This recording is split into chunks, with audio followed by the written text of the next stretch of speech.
Hello, I am the cartoonist M. Rashid. This cartoon, uh, it has a message from the racist white liberal figure. And that message is actually the counter to Bill Cosby's pound cake speech, however controversial it was. Like we see that speech is arrogant and talking down to the black poor and stuff, and it's problematic in a way, mostly from timing and mostly from Cosby's decision to kind of blame the poor for being abandoned and made like fodder for the white racist aristocracy machine. And let me explain. Like uh, before integration, before the integration era, like during the Jim Crow and all that stuff, we were like all black classes were kind of piled up on top of each other. And as a general in a general. So it's like because of forced segregation, we were kind of forced to be around each other at all levels. So, for example, the black doctor would like live right across the street from like the black janitor, as an example. And the norm was that society would not mimic the poorest of us. Everybody was mimicking the wealthiest, the most outstanding in that respectability politics way. So the average person isn't gonna go around with the functional equivalent of his hat backwards and his pants sagging. Da, da, da. The average person was going to be suited up and living up to that other standard from the other side. That was the norm. So I don't have anything, but I'm gonna find a way to get my suit and make sure my shirt's pressed, and like that was kind of the norm. So um, after integration, what happened was like the upper classes moved up to the suburbs and left the black poor behind, isolated and easy prey for the white racist machine.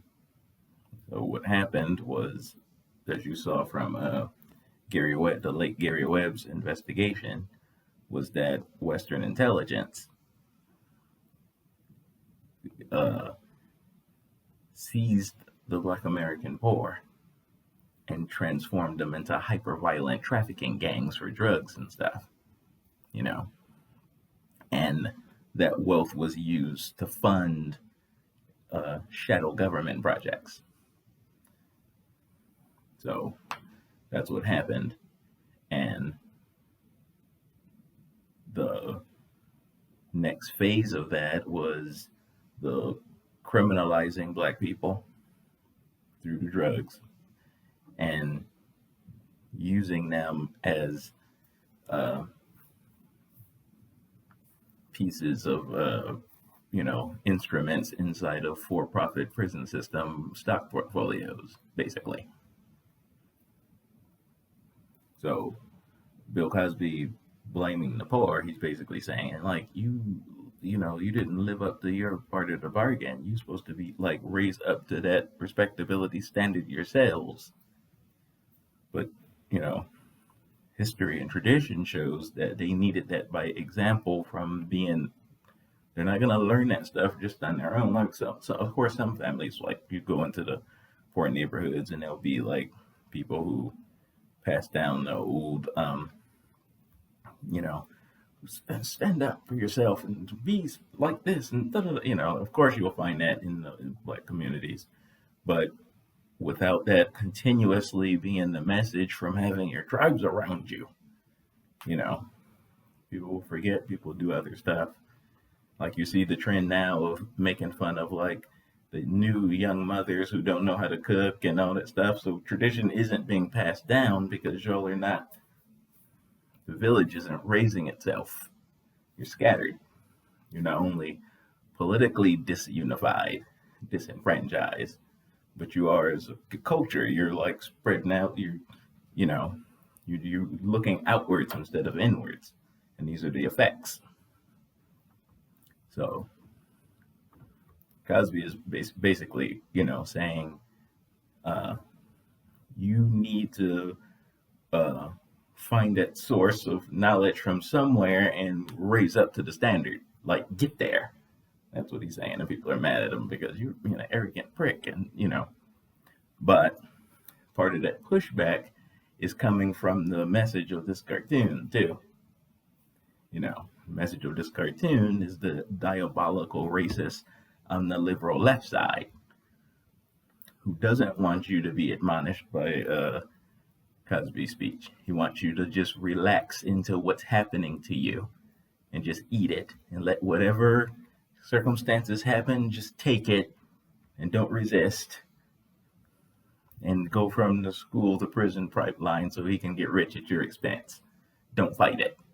That's that message is. It's a piece of that the multiculturalism concept, that wherever you're found at what you're doing right now is your inherent natural state, and don't fight it.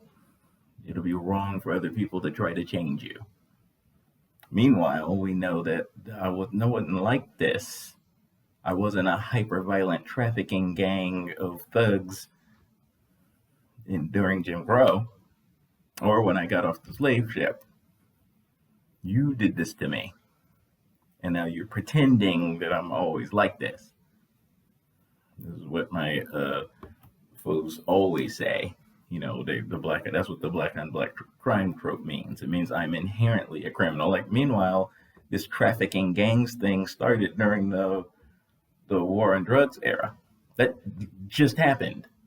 But he's pretending that that's how I always am. That's why they keep bringing up Chicago and all this. That's the point of bringing up that Chicago trope.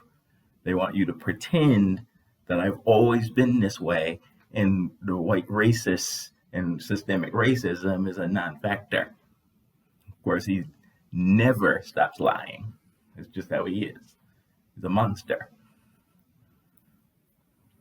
So that's what this cartoon actually represents.